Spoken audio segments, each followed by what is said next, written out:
Na Prever FM, você começa o dia bem informado. Agora 7h10, voltamos com o primeiro jornal desta sexta-feira e nós estamos recebendo aqui para a nossa entrevista de número 526, um engenheiro florestal, Gabriel Felipe Gumiero. Um bate-papo sobre a fauna na fazenda Edgarda. Gabriel, bom dia, obrigado por atender a nossa solicitação, viu? Bom dia aos ouvintes. É sempre um prazer estar aqui e ainda mais falando sobre a fauna, né? Sobre nossos animais aí na nossa região. Que legal. E o pessoal que está acompanhando pelos sites, pelas nossas redes sociais, vai perceber também as imagens dessa rica fauna na fazenda Edgarda. E quando eu falo rica, é rica mesmo, né, Gabriel? É bem rica mesmo. A gente está em torno de... Eu falo em torno porque a gente ainda está mostrando lá a área, mas em torno de 26 espécies nativas e 2 exóticas, né? Que é o javali e o lebrão, né? A lebra europeia. Que interessante, né? Esse local, o ano passado, nós tivemos um incêndio, né? Muitas das vezes criminoso que aconteceu na época de estiagem do ano passado, lá na fazenda Edgarda e tal. Com o incêndio, como é que ficaram esses animais, Gabriel? Então, quando a gente fala de mamíferos em si, você tem uma resposta mais rápida deles, né? Eles têm uma mobilidade mais rápida também, eles conseguem sair melhor. Os de grande porte, os de médio e grande porte que a gente chama, né? Hoje é dividido em pequeno porte, que são alguns marsupiais pequenos, umas cuícas, os ratos, o médios e grandes, que já entra esses animais que vocês estão vendo aí. Entendi. Agora a parte da herpetofauna, que é os répteis, os anfíbios, muitas vezes os ninhos de aves são os mais afetados, assim. Não tem os mamíferos, eles são afetados, mas os de pequeno porte é aqueles que são cercados pelo fogo, assim. Mas a maioria deles consegue ir para uma área adjacente ali e depois eles conseguem voltar ali. Perfeito. Ô Gabriel, e a recuperação desse local para a fauna principalmente? Quando queimou e tal, até que os animais voltem a circular por esses locais que foram queimados, quanto tempo demora mais ou menos? Assim, a gente tá com 2 a 3 câmeras lá, não vou lembrar porque tem mais um projeto além do meu de mamíferos lá, de mamíferos nativos. A princípio quem volta é os cervos, né? Eles vêm com os brotos das árvores, eles são beneficiados, né? Perfeito. Então eles começam a voltar, mas a gente tá com câmeras lá que já passou guará, tá voltando. A floresta ela é resiliente, assim, como é que é o nome, né? A intenção nossa é continuar esse monitoramento e ver se realmente tá voltando mesmo, mas os dados iniciais que a gente tem, né? Os parciais já mostram que tá tendo um retorno, sim. E a gente percebe nas imagens também, né, a quantidade de animais, né? Felinos, o que é? Nós temos a sussuarana, a jaguatirica, o que mais nós temos aí? Então, o meu projeto em si é específico nos felinos. Aí tem o Gustavo Bertolo, que faz do mamíferos geral, e o Renato Martins Otero, que faz sobre os javalis. Entendi. Os felinos em si, eles são um grupo ali dos carnívoros, que são divididos entre os... Eu chamo pra ficar mais fácil entre cara de cachorro e cara de gato. Assim. Eles são, aqui na região nossa, semana retrasada eu conseguia mostrar a 5ª espécie. Então é a sussuarana, que é a onça parda, ou a onça vermelha, que é chamada no norte. Você tem a jaguatirica também, que é bem conhecida. E aí já entra os gatos menos conhecidos, que a gente chama, né? Você tem o gato maracajá, que é um dos mais raros no estado de São Paulo. Está difícil de ver, inclusive, né? Muito difícil. São animais... Eu vou dar uma palestra nos próximos dias que até chama o silêncio dos felinos. E você não consegue ver, né? Você vai Esse que tá na imagem agora é a jaguatirica, não? É o maracajá. É o maracajá. Eu ia falar que era ele, mas eu falei, eu já vi algumas vezes. Eu já fui na imagem. Na imagem. Que é raro de ver, né? Esse é o mais raro. Ele tá em perigo de extinção no estado de São Paulo. Então, pela fragmentação, muitas vezes. E ele é um animal, assim, muito esguio. Ele é semi-arborícola, chama. Tem gente que chama ele de arborícola. Tem uma discussão ali no meio científico. Mas ele é o mais raro, mas ele parece uma jaguatirica pequena, assim, né? Entendi. É bem difícil a identificação, tem que ficar vendo muito vídeo, que assim. Que legal, né? E eu fico imaginando vocês com as câmeras que são colocadas, depois de algum tempo vocês vão se certificar do que a câmera pegou e de repente ver o maracajá ali, né? Então, isso aí foi uma surpresa, né? Porque até a gente brinca lá dentro do laboratório que eu não ia achar. Ele fala, você não vai achar. E acabou que uma câmera a menos pretensiosa, assim, eu coloquei num canto, assim, achando que não ia ter nada lá, ele apareceu. É bem assim, eu acho. A gente fala que os piores lugares que a gente coloca, que acha que não vai aparecer nada, aparecem os animais mais raros, assim. Ô, Gabriel, e qual é o tamanho dessa área da Fazenda Edgard? Hoje ela tem quase 2 mil hectares, assim, contando com lajeado. Entendi. A presença que a gente viu nas imagens dos javalis, inclusive, que não são endêmicos, né? Eles foram ali colocados. Sim. Ali, né? Isso também possibilita que os felinos também tenham o alimento dele, que o javali também é um possível alimento dos felinos, né? Então, normalmente é só a sussuarana mesmo, a parda, que vai pegar esses animais. Vai pegar o javali. Porque, inclusive, tem um nativo, né? Tem o nosso porco nativo, que é o cateto. O cateto. Que é a diferença, é que ele tem um colarzinho branco no pescoço e não tem o rabo. Entendi. E o cateto é o principal alimento da onça e de uma jaguatirica grande, assim, vamos pôr. Tá surgindo vídeos de registro de onças pardas pegando os javali mais adulto. Na minha concepção, só pegava os filhotes, os leitãozinhos que a gente chama, né? Entendi. Mas aí tá surgindo vídeos na internet deles pegando adultos, assim, já com porte grande.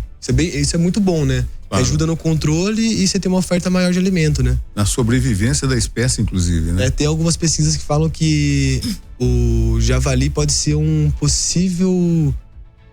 possível volta da onça pintada na região, não aqui em Botucatu, mas em umas regiões mais próximas de grandes fragmentos. Eu vi uma matéria esses dias dizendo que em algumas regiões do Brasil a onça pintada também já está com a luz amarela acesa, né? Justamente quando a proliferação de capivaras, aumentou o número de capivaras porque diminuiu o número de onças pintadas, né? Isso, com certeza. É o que a gente fala, né? A gente tá com o projeto agora do Felinos da Quest, e a gente trabalha em conservação desses animais para isso, né? Eles são controladores naturais ali, né? Então, você protegendo esses animais, você protege toda aquela cadeia embaixo, né? Chamado espécies guarda-chuvas. Entendi. E a ponta do guarda-chuva é a sua espécie, seu felino ali, e protege toda aquela cadeia embaixo ali. Então, protegendo eles, está protegendo todos os animais. De que forma, Gabriel? De que forma? Vou falar em proteger. De que forma?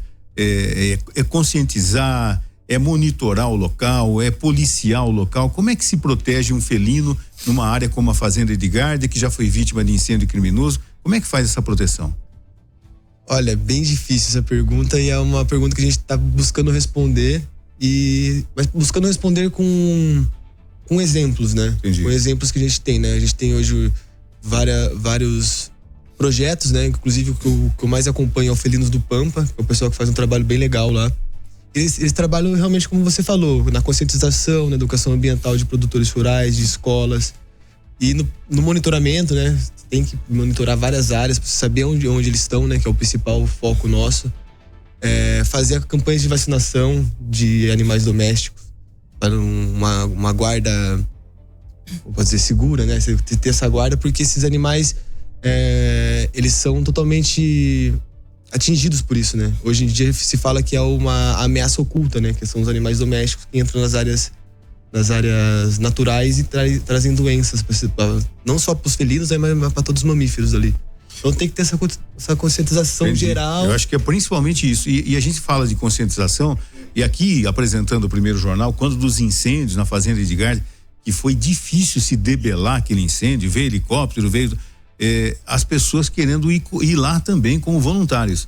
E a gente achou muito legal isso, e um dos objetivos dessa entrevista que nós estamos fazendo agora é que as pessoas também saibam, né, da importância da conscientização, que esses animais existem, estão próximos da gente ali, de se preservar, tudo isso, né? É muito legal. Agora, uma coisa que me veio agora, a travessia ali da Fazenda Edgard para a Fazenda Lajeado, o atropelamento desses animais também é uma coisa que desponta uma preocupação? Sim, muito bem lembrado. Isso também é um propósito do Felinos da Quest que a gente está trazendo, mas isso no Brasil por dia, tem uma pesquisa falando que é mais de 1 milhão de animais mortos em estrada por dia. Então isso é uma ameaça absurda, assim, para nossa biodiversidade, e principalmente esse trecho, né? Então a gente está com viés aí de fazer essa pesquisa nas estradas, e fazer os chamados hotspots, né? Que são os pontos quentes de atropelamento desses animais, para ir atrás dessas passagens de fauna, que hoje em dia tá bem alta, assim, né? Essa estrada é municipal? Porque se ela não for municipal, ela tem que ter a a empresa responsável, né? E aí a prefeitura tem que ter uma parte burocrática, porque a prefeitura não tem ingerência em cima dessa rodovia. Eu não sei se essa é municipal, né? É a estrada Alcides Soares, essa aí, né? Soares, isso. Eu acho que é municipal, engano, sim. né? Eu acho que é municipal. Para poder fazer, né, desde que se monitore os pontos vermelhos, a passagem costumeira dos animais naquele ponto, de fazer uma passagem ou aérea ou subterrânea, qualquer coisa assim, né? Isso, então, eu acho que a princípio a gente tem que colher esses dados, né, pra gente saber aonde que é esses pontos quentes, pra gente conseguir ir certinho nesse problema, assim, né? Sem esses dados prévios, a gente não consegue ir atrás, né, de recurso e de pessoal pra fazer isso, né? Entendi. A minha pergunta é sobre a captura dessas imagens, esse monitoramento por vídeo, né? Minha curiosidade é, primeiro, em relação ao funcionamento da câmera em si, se ele é ativado com movimento, algo do tipo, e como vocês fazem o monitoramento disso? Vocês recebem um alerta de que foi captada uma imagem, tem que ir até o local, como é que é feito isso? Então, elas são câmeras de movimento e também pode ser de infravermelho, né, de calor. Mas são câmeras pequenas ali de uns 15 centímetros que a gente coloca nas bases das árvores. E aí a gente tem que entrar mesmo no mato, achar um trilheiro, ou alguma marca, ou algum rastro, que a gente olha e fala assim, nossa, caramba, aqui é um lugar bom. E aí, normalmente a cada um mês, 45 dias, a gente volta para retirar o cartão. Hoje em dia a tecnologia está avançando, não tão rápido assim, né, quanto um setor produtivo, mas o setor da conservação vem evoluindo assim essas tecnologias para você já ter hoje acesso pelo celular à câmera. Só que aí você vai ter que ter internet no mato, fica um pouco mais difícil. Mas é sempre uma alegria você ir para campo a cada 45 dias e pegar o cartão, né?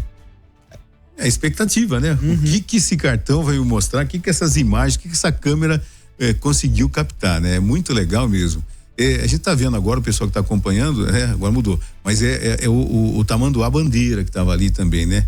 Que tem muito aqui, quer dizer, pelo menos antigamente tinha-se muito aqui na região. Coloco de volta, não tem problema. Já voltou o tamanduá.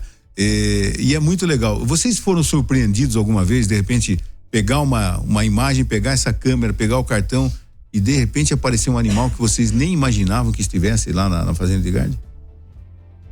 Olha, por ser a Fazenda de Garde, a gente tem um apreço muito grande, assim, por elas. Nossa segunda casa, a gente tá, assim, meio que completando o álbum de figurinha. A gente quer completar o álbum de figurinha, completar. Mas é sempre uma alegria quando a gente acha um animal novo, assim, né? Uma espécie nova lá. E até mesmo indivíduos da mesma espécie, né? Ali, novos, né? Que a gente consegue individualizar. Mas a surpresa, pra mim, foi realmente o gato maracajá, assim, que no estado de São Paulo é em perigo. É muito difícil de se achar, ainda mais Aqui tudo bem, né? Tipo, é uma cidade que tem mais espaços verdes, né? Mas no interior de São Paulo é bem difícil achar. Na câmera pegou só um indivíduo? Só um indivíduo, eu tenho só um registro e é esse que eu tenho. Eu nunca mais consegui. Mas pode ser que exista uma fêmea, a possibilidade de cria, essas coisas? Então, os outros felinos, eu consegui pegar, inclusive, um com filhote, que é o gato do mato pequeno. Machos e fêmeas. A onça parda eu consegui pegar um macho e uma fêmea. A jaguatirica, acredito que eu tô tá com 2 fêmeas e um macho. O mourisco, o gato mourisco, né? O jaguarandi, eu consegui registrar há pouco tempo dele, mas eu acredito que já foram 2 indivíduos. Agora, o gato maracajá, foi só esse vídeo mesmo até agora. Tem mais até o fim do ano ainda, tomara que apareça mais aí. E qual é uma das figurinhas mais difíceis desse álbum que vocês sabem que tem ali, mas ainda não conseguiram pegar? Nossa, boa tem pergunta. Algum? Então, é que tem esse álbum de figurinhas, se a gente pegar o lajeado também, ele já foi quase completo, assim. Mas a raposinha do campo, que chamam, que é igual o cachorro do mato, só que ela é mais clara e com um focinho mais fino. Falam que tem na região lá da Véu da Noiva, não, do Vale da Nuvem, mas nunca vi na região, vai ser um pouco difícil achar ali. É uma figurinha rara. O cachorro vinagre tem também aqui na região? Não, esse não tem. Difícil. Mas já teve aqui em Botucatu? Parece que eu ouvi uma vez que teve, muito tempo atrás. Provavelmente. Né? A gente fez o relatório da APA, da parte de fauna. Então a gente fez um estudo temporal, assim, da fauna. E aí você tem registro dos muriquis, que tem lá no Barreiro Rico, do sagui da Serra Escuro, que chama sagui caveirinha. você tem aqui, mas é da década de 70, 80, né? Hoje Gabriel, aqui na cidade, nós temos alguns bairros da cidade, né? Região do Cambuí, Cedro e tudo mais, que tem muito coati, né? Uma quantidade, e a família dos coatis, né? Elas estão invadindo não, elas estão indo no lixo doméstico e tudo mais. Como é que é o controle disso para evitar que eles venham para a área urbana? Por quê? Porque o habitat deles está sendo devastado, é isso que acontece? É bem isso mesmo, é que hoje em dia a gente está se aproximando mais de áreas naturais, né, com essa expansão urbana que a gente tem, mas eu posso falar que, assim, uma das piores coisas que você pode fazer é dar comida para animal silvestre. É verdade. Porque isso aí você tira o instinto dele natural, né, de procurar essa comida na mata, e você vai fazer ele voltar.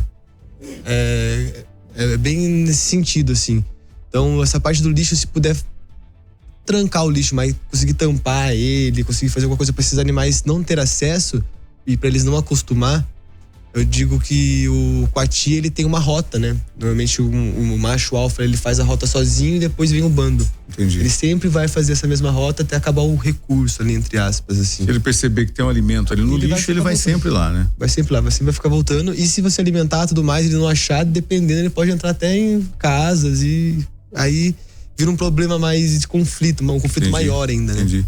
Agora, esses animais, né, da fazenda Edgárdia, algum momento eles porque a gente percebe que em algumas reservas, alguns animais têm aquele colar de monitoramento, né, para você saber para onde ele vai, qual que é o distanciamento, e alguns inclusive são sedados para acompanhamento, como é que está a saúde desses animais. Alguma vez já existiu a possibilidade de se fazer isso também na Edgárdia? Então, na região aqui, desconheço algum trabalho com mamíferos de médio e grande porte nesse sentido de rádio colar, que chama, né? Colar GPS. Mas é o sonho nosso, né? É um equipamento um pouco mais caro, então, mas é um equipamento que você consegue realmente saber onde esse animal está circulando, né? Por exemplo, você pega esse gato maracajá aí, seria importantíssimo a gente ver por onde ele está andando e se tem novos indivíduos onde ele está para fazer essa colonização das áreas, né? Com essa espécie. Mas é um dos sonhos nossos, assim, ter esse rádio colar. Agora com o projeto aí que a gente tá no começo tava em início, eu tava só mostrando meus dados de mestrado. Agora eu já estou começando a pegar alguns alunos de graduação pra gente começar a ir atrás de recurso e de apoio para esses equipamentos, né? Câmera e colar, e recurso pra gente, por exemplo, fazer essa educação ambiental, né? Entendi. Você está fazendo mestrado em ciências florestais, né? Florestais, isso. Tá, e é muito interessante também a gente, mais uma vez, falar da conscientização das pessoas, né? Isso é fundamental, e de repente, né, algum empresário, alguma coisa, pode até dar uma contribuição, né? Quanto custa esse colar de monitoramento e quanto isso vai ajudar, melhoria a importância da tecnologia ali toda, né, como um todo. Eu acho isso fundamental, né? E que as pessoas realmente tenham esse olhar da preservação da natureza, do nosso meio ambiente, da fauna, da flora e tudo mais, e que denuncie quando percebe um elemento estranho, que vai botar fogo no mato, enfim, tudo isso, porque essa beleza que nós temos aí, a pergunta, até quanto tempo nós vamos ter essas belezas, né? E com pessoas como o Gabriel, outros colegas e pessoas abnegadas que optaram por isso na vida, para investir nesse segmento numa carreira profissional, é fundamental para a preservação de tudo isso, né? Ô Gabriel, qual que é a próxima ação lá na Edgárdia agora? Vocês têm costumeiramente ações programadas para divulgar da Fazenda Edgárdia? Então, normalmente a gente faz a divulgação pelo nosso Instagram do laboratório, né? Com orientação da professora Renata. Mas aí eles estão em paralelo com o Restaura Cuesta, né? Que é sobre os incêndios, sobre a restauração ali da Cuesta, da Edgárdia aí, das fazendas ali juntas. Uhum. Pode continuar. Perdão. E aí a ação que a gente faz é realmente só o monitoramento mesmo disso aí, dessa fauna e a publicação desses dados, né? Aí, paralelo a isso, eu conversei muito com a professora e com alguns colegas, e eu tive a iniciativa de criar esse projeto dos felinos da Cuesta, vinculado ao laboratório, que é por quê? que a gente sabe que a conservação ela não se faz só com pesquisa, né? Não é só ir para campo lá e ver o que tem e deixar preso esses dados ali numa caixinha na sua pasta numa área de trabalho, né? Então a ideia é a gente divulgar isso o máximo possível, né? Conferências da Aquesta e fazer ações, né? Agora que aconteceu infelizmente aqueles acidentes com as onças e tal, então semanalmente eu recebo relatos de onça matando bezerro, matando criações domésticas, aparecendo, só ela apareceu já causa um medo, assim, né? Então, a ideia é a gente ir atrás disso aí e conversar com esse pessoal, né? Perfeito. Gabriel, muito obrigado por ter aceitado o nosso convite, né? Agora você sabe aqui o endereço direitinho, nos mantém informados, sempre atualizações. De repente, pega a câmera lá, apareceu um outro animal que vocês nunca tinham visto, mas imaginavam que pudesse existir. Mais uma do álbum de figurinha. Nos mantém informado. Pode deixar. Eu que agradeço, muito obrigado. É um prazer sempre falar desses animais, como eu digo. E ainda mais para a população aí, né? Trazer esses dados que estão aí dentro da faculdade para fora dela, né? Que legal. Essa interação da faculdade com a comunidade é importante para que a cidade também, a população, tenha consciência da conservação de tudo isso. Não é só bonito, conservar também é essencial para a vida. Muito obrigado, Gabriel Felipe Gumieiro, engenheiro florestal da FCA aqui da Unesp de Botucatu. Muito obrigado, bom dia, Gabriel. Obrigadão, bom dia. Você ouviu Primeiro Jornal Previr FM.